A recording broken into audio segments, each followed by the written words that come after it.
boa tarde, boa noite, boa madrugada para você que acompanha o meu canal. Hoje vamos fazer um vídeo aqui um pouco diferente. Nós, ao invés de darmos sequência no nosso papo aí dos outros vídeos, nós falaremos aqui sobre um assunto um pouco mais isolado, falaremos sobre o mito do 13º salário. Vamos destrinchar essa ideia e tentar descobrir o que raios é esse 13º salário, que é tão aclamado pelas pessoas, que é tão aclamado pelo povo como um grande direito trabalhista, que supostamente beneficia a população, e vamos tentar entender quais são as implicações reais do 13º salário para a vida cotidiana, para a vida das pessoas comuns, como nós. Enfim, vocês trabalham bastante, que eu sei.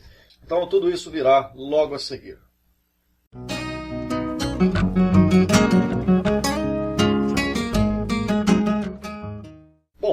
Discutir economia no Brasil é sempre uma tarefa muito difícil, porque o grande grosso aí das pessoas, a maioria das pessoas, não compreende, não domina sequer os conceitos básicos de economia, certo?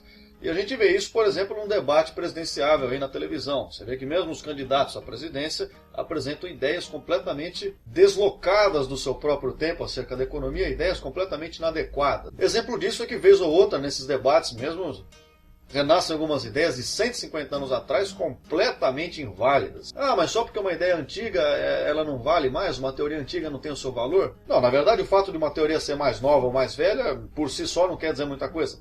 O problema é quando essa mesma teoria, já há 150 anos atrás, já era falsa, já era invalidada, já havia sido refutada por outras ideias. Então, nesse caso, na verdade, apenas agrava o problema exposto. Mas enfim, o fato das pessoas em geral, então, não dominarem esse assunto, faz com que, ao ouvirem qualquer falácia, qualquer bobagem dita por alguém um pouco mais pomposo, isso faz com que a pessoa acabe acreditando, aceitando essas informações, a despeito total e completo da sua veracidade. E isso acaba promovendo algumas bizarrices, algumas arbitrariedades completamente sem sentido no nosso modelo econômico, e uma dessas coisas é o 13º, que é o que nós falaremos aqui hoje. As pessoas acham que o 13º é uma coisa maravilhosa, uma grande conquista, está aí para beneficiar as pessoas, beneficiar o povo, a massa trabalhadora. E realmente é uma ideia que, num primeiro momento, se você não entende absolutamente nada, você escuta, ela soa bastante interessante. Você vai falar, poxa, um 13º salário, mas o ano tem 12 meses.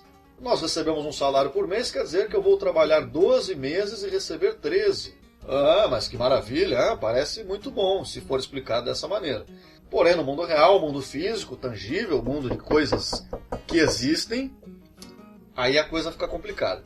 Vou listar aqui alguns pontos, algumas características do 13º salário, e nós vamos concluir aqui juntos se isso realmente é uma boa ideia ou não. O primeiro ponto é que trata-se de uma ingenuidade realmente galopante, você acreditar que você está recebendo mais dinheiro do que deveria receber através do seu trabalho, pelo fato de haver esse 13º salário, certo? Você está sendo ingênuo a ponto de acreditar que os empregadores em geral, e em empregadores em geral quero dizer tanto os da iniciativa privada, quanto o próprio Estado, que inclusive é quem comunga essa desgraça dessa lei, que obriga a gente a fazer o 13º. Então o Estado, ele emprega também uma porção de gente, no Brasil, por exemplo. Ele também é responsável por pagar o 13º, bem como os empreendedores individuais, os empreendedores privados. Você acha mesmo que todos esses empregadores, de uma forma geral, nunca fizeram uma conta, nunca racionalizaram essa situação, de modo a te pagar a mesma quantidade de salário que você já receberia normalmente, dividido em mais vezes? Quer dizer, se a minha remuneração total pelo trabalho num ano deveria ser, sei lá, 10 mil, você acha mesmo que eu não vou receber um pouquinho a menos todos os meses, no caso algo proporcional, para que no final do ano eu receba um outro salário extra, sem que isso comprometa o orçamento daqueles que pagam salário? Você realmente acha que está recebendo um dinheiro assim de graça? A resposta é que não, você não está recebendo nada de graça. A única coisa é que você está recebendo o mesmo montante, que é o que torna possível uma determinada atividade econômica, dividido em mais partes. Então é algo, fazendo uma analogia, inclusive bastante comum de ser feita, é como se você ligasse numa pizzaria, pedisse uma pizza, mas você dissesse lá para o atendente, olha, hoje eu estou com mais fome, eu queria comer um pouco a mais, então faz um favor para mim, divide essa pizza em vez de 8 em 9, 10, em 15 pedaços. Porque hoje eu estou com muita fome, eu quero comer mais pedaços. Então o fato é que isso é absolutamente inócuo para o problema. O tamanho total da pizza continua sendo absolutamente o mesmo. A diferença é que você vai comer mais vezes pedaços menores. Então esse é o primeiro detalhe.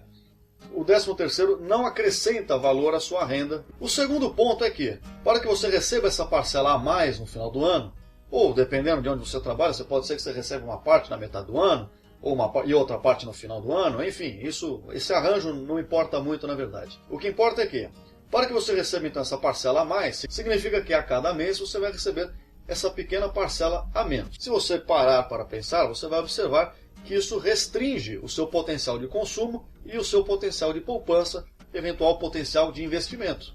O que isso quer dizer, afinal de contas? Este pouco que eu estou deixando de receber a cada mês, eu não posso consumir, eu não posso pegar esse valor referente a essa quantia e ir comprar roupas, ir comprar comida, ir comprar remédios, ou seja o que for. Essa parte do dinheiro que eu não recebi agora nesse momento, eu também não posso investir. Eu não posso fazer uma poupança, eu não posso investir em títulos de qualquer espécie, eu não posso comprar ações de uma empresa privada, por exemplo. Então, é uma restrição de usufruto de parte dessa renda, que nesse momento não está disponível, porque você terá que esperar até o final do ano para recebê-la, quando já deveria ter recebido agora. Já é um problema por si só, é uma restrição impositiva que você tem de uma renda a qual você tem direito, teoricamente, né, da sua atividade econômica. Mas, além disso, há um agravante que é, caso você eventualmente necessite, tenha o desejo de fazer o uso dessa renda da qual você está restrito, então se eu quisesse pegar esse dinheiro que eu não recebi e consumir de qualquer forma, ou investir de qualquer forma, ou teria que me endividar, teria que fazer uso, sei lá, do cartão de crédito, lá do cheque especial, alguma linha de crédito do banco, ou enfim, me endividar de alguma forma, e isso, como nós bem sabemos, vai acarretar em juros futuros, essa parte do dinheiro que eu estou utilizando, que eu já deveria ter, mas não tenho, tive que pegar emprestado. Caso eu faça uso, eu tenho que remunerar depois quem me emprestou, ou por outro lado, eu tenho que liquidar algum investimento. Então eu tenho que retirar de uma poupança prévia, por exemplo, mas daí eu deixo de receber a remuneração dessa poupança nesse período. Ou eventualmente eu tenho que liquidar algum outro investimento, eu tenho que vender algum ativo que eu tenho que vender ações, tenho que liquidar algum título para que eu tenha essa renda e automaticamente eu deixo de receber a remuneração equivalente a essa parcela de renda que eu tive que perder em investimentos ou que eu tive que me endividar para poder fazer uso. Ou seja, somando o ponto número 1 com o ponto número 2, você não só não recebe algo a mais efetivamente, como você, na eventual necessidade dessa renda, ainda tem um prejuízo, seja porque você se endividou, ou em outro caso um potencial não realizado, você deixou de receber um algo a mais. Isso nos leva a um terceiro ponto, que também tem a ver com a perda do nosso poder de compra, que é a inflação. Dando um exemplo aqui, no caso brasileiro, atualmente, arredondando para facilitar a nossa interpretação, nós temos já uma inflação que gira em torno de 10% ao ano. O que isso quer dizer na prática?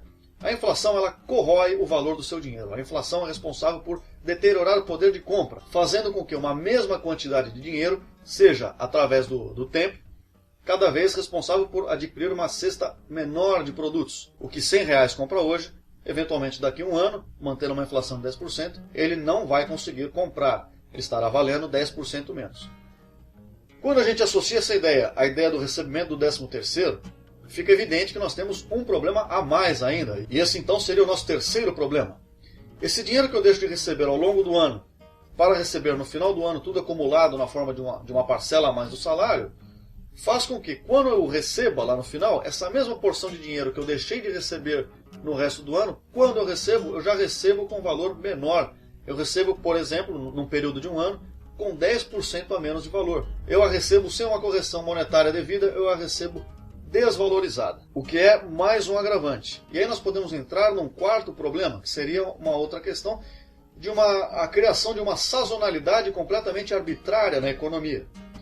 Então, quando chega o final do ano, que é a época que o pessoal costuma receber, então, 13º, os lojistas, os produtores, o pessoal do comércio em geral, acabam concentrando seus esforços para este período do ano em detrimento do resto do ano inteiro, porque eles sabem que as pessoas, nesse período do ano, terão uma renda extra, uma renda a mais para consumir. Isso, inclusive, eleva os preços do comércio em geral nesse período do ano e concentra investimentos produtivos, contratação de funcionários, seja então o que for, em detrimento do resto do ano todo. E isso, por si só, não traz vantagem alguma, muito pelo contrário, é uma distorção. Então, isso faz com que as pessoas sejam obrigadas a se restringirem ao longo de todo o ano para que, num pequeno período sazonal, arbitrário, seja então possível fazer uma festa, sair gastando tudo e consumir tudo em móveis de qualidade duvidosa numa loja virtual que não vai entregar no prazo. Alguma coisa parecida com isso. E como se não bastasse tudo isso, né?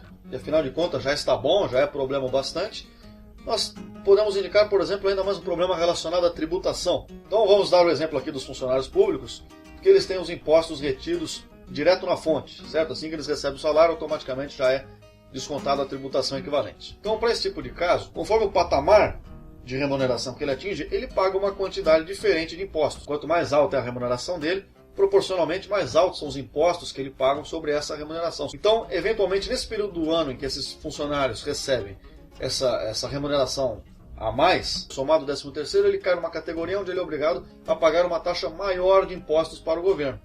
Isso quer dizer que o somatório total de impostos que ele paga ao longo do ano, eventualmente nesse caso, pode ser maior do que ele pagaria se ele recebesse em 12 parcelas iguais, de repente, que não fariam com que ele passasse desse patamar de tributação.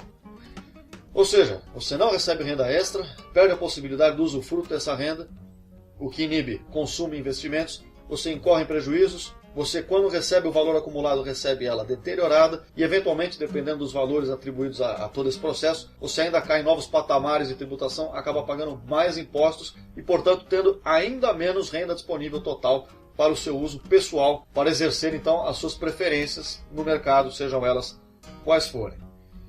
Então, o 13º, ele não só não tem nada de grande conquista, não só é desprovido de virtudes, como ainda é responsável por problemas que não existiriam na ausência dele. Então o 13º é uma arbitrariedade maluca, despropositada, que se fosse realmente uma coisa boa, nós poderíamos instituir o 14º, 15º, 16º, eventualmente o 28º salário. Então o 13º não passa, na verdade, de um devaneio. E para encerrarmos de uma vez, então, num próximo vídeo futuro, nós falaremos de que forma também o 13º se articula com a questão do salário mínimo e como isso gera umas novas situações que nós também discutiremos mais à frente. Então essa é a reflexão aqui do dia de hoje. Eu gostaria que vocês eventualmente se inscrevessem no canal para continuarem recebendo os próximos vídeos. Vocês podem avaliar o vídeo aqui embaixo, se vocês gostaram ou não gostaram. Por enquanto é só isso. Um beijo na alma de todos vocês e até a próxima.